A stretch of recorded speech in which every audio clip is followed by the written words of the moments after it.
Magluto po tayo ng ampalaya na may manok, guys. Subukan ko nga po ito. So kaya ganito po yung ano, kasi ilinaga ko po muna itong manok na ito. Dinagdagan ko na kakulangan pa ako yun. Ano, kasi may manok din dito. Ayan. Inuna ko po yung manok na, yung wings na manok.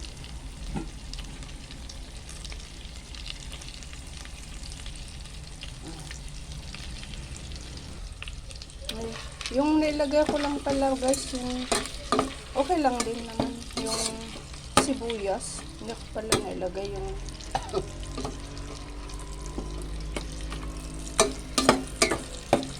bawang. Ano ko na lang siya kahit ihulit ko.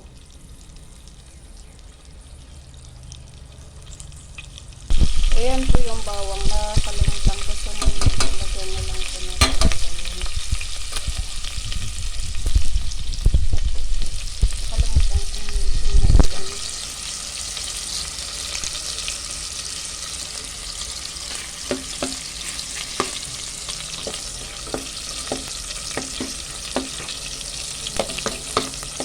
Kasi inuuna ko lagi yung sibuyas,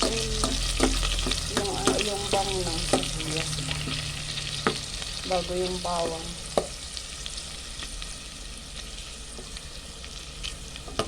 Kaya na po, medyo nag-brown na po yung bawang.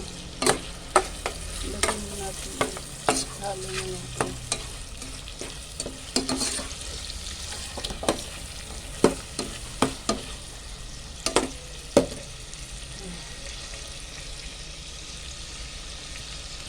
So, ayan po, medyo nag-brown na din po yung manok.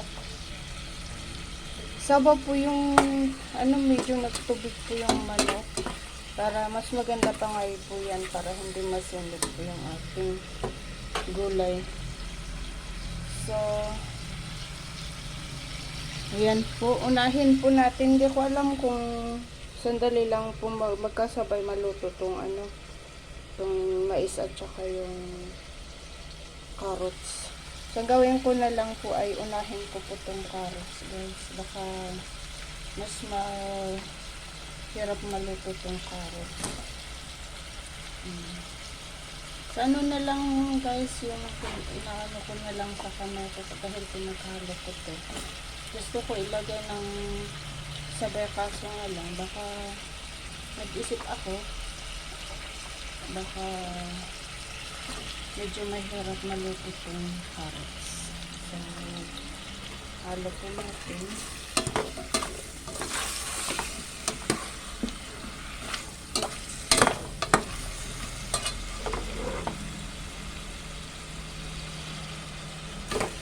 Lakasan natin konti yung apoy. Sandali lang din po maluto itong itong malak na to. Ito luto na to po, guys. At ilinaga ko po siya bago ko ilinagay yung laman. Ngayon, hintay po natin ng konti. So ngayon, guys, lagay na po natin yung ating mais. Kasi baka ma-overcook po yung carrots. Hindi naman maganda yung pagka-overcook po yung gulay natin. Ayan. Itong anak ko na babae, kasi ginang dito sa lumuluto ko. Hindi sila bati ng gulay, guys, yung itong anak ko, kaya silip siya ng silip. Tapos ngayon, lagyan po natin ng konting asukal po yung ayan. Tapos bitsin, nawala na yung kutsara ng ating bitsin, so tansyahin na lang natin, guys. Tapos yung mamaya na sana ito. Tapos itong powder na cubes, yun na lang, kasi hindi ko maano tong powder na cubes, yung sabi nilang mark off sa Middle East. Tapos lagyan po natin ng soy sauce. Yan. Baka naman aalak. Sinilagay yung kanina yung ilinaga ko na manok ay linagyan ko po ng konting asin para magkalasa siya.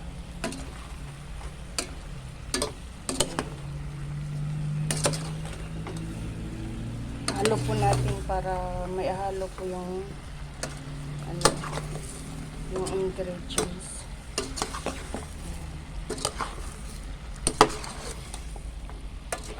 Hindi bati ng anak ko ang gulay, kaya palagi akong nagluluto ng gulay. Yung pakbet, yung lang inuulam niya sa pakbet. Yung sitaw. Tapos ito yung carrots lang at saka manok ang pipiliin niya. Tapos takpan po natin konti, guys. Hindi naman po yan masusunog dahil yung konting nagtubig yung yung tawag dito. Nagtubig po yung mais. So ngayon, ayan na po yung ating gulay.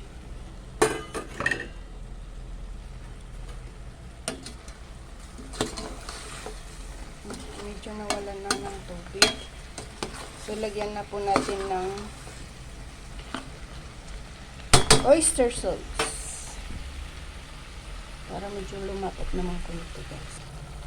Ayan, lagyan po natin ng oyster sauce.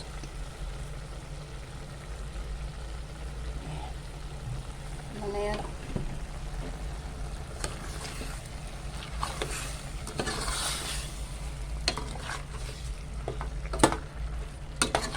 Kahit hindi ako nalagyan ng sili, guys, dahil may sili na doon yung asawa ko. Ayan na, luto na po yan.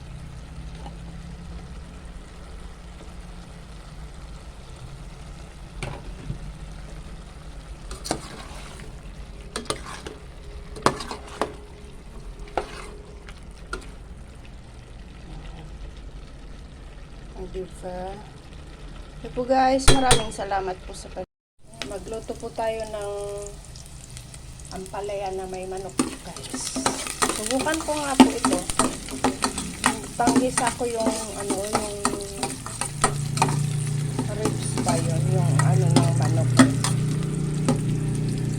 sa ampalaya. Kasi yung bakit naman po yung baboy pinanggigisa. Ayan po yung guys, yung manok, yung nasa breast ba niya, yung laman ng breast.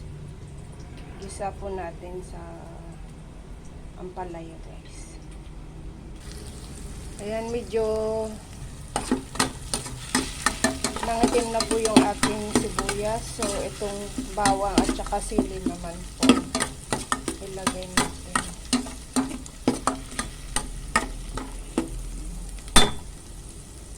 Ngayon, bago pa mangitim tuluyan yung sibuyas, guys, lagay po natin yung ating breast chicken. Ayan. Kasi nakipag ako sa YouTube, ako sa YouTube yung signal ko. Mahina ang signal na kasi ang hangin, pagka malakas yung hangin yung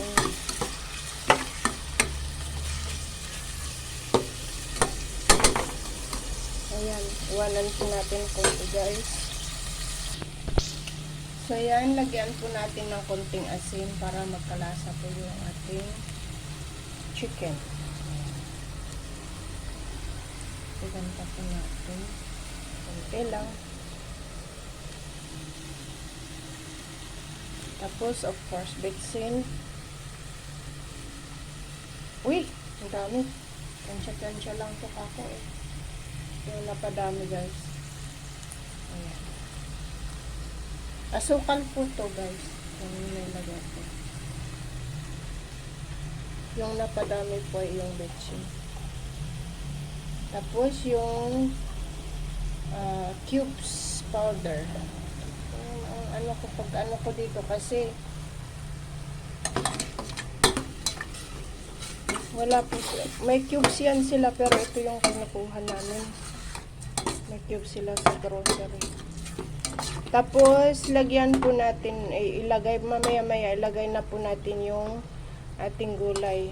So, hindi po, ang sikreto po ng ampalaya, para hindi po siya sobrang mapait po ay, wag yung ihahalo ng ihahalo. Para po, hindi siya pumait. Yun po ang kasabihan ng mga matatanda, guys. So, iwanan po natin. Ayan, nagsabaw na ng kusa yung ating manok. So, hintayin po natin na medyo maluto-luto pa konti. Kasi sandali lang po maluto yung ating ampalaya. Ito po siya, guys. Nahiwa po na po siya. Ayan. Isang ampalaya, nanilaw na po kasi, kaya medyo nanilaw, kaya pinalak ko na lang na lutuin na ilagay sa manok. Okay po, guys. One po natin muna konti yung manok para maluto konti bago natin ilagay itong ampalaya. So, ayan na po, guys. Pwede na po natin ilagay yung ating ampalaya. Para hindi na po natin ihalo ng ihalo. Kasi baka papait. Ayan. So, ayan na po, guys. Hintayin na po natin na maluto po siya, guys. Bago po natin ihalo. Okay. Okay, guys. We'll see. Tingnan natin po kung paano na yung ating ayan. May barbecue po kasi yung anak ko, kaya ayan, nakapagluto ako ng ganito.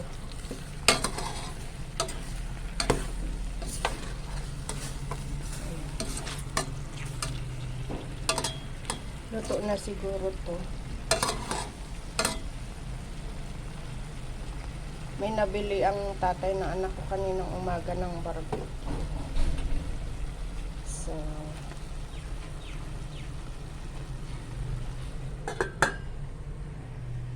ayan yung barbecue ng aking anak. Barbecue nila dito sa Thailand yan, guys. So, ayan na po yung ating ampalaya, guys. Isalin na po natin sa mangkok.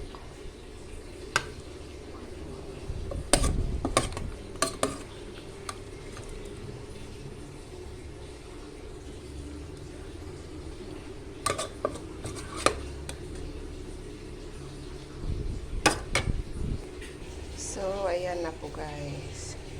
Maraming salamat po sa panonood. Bye-bye po, guys.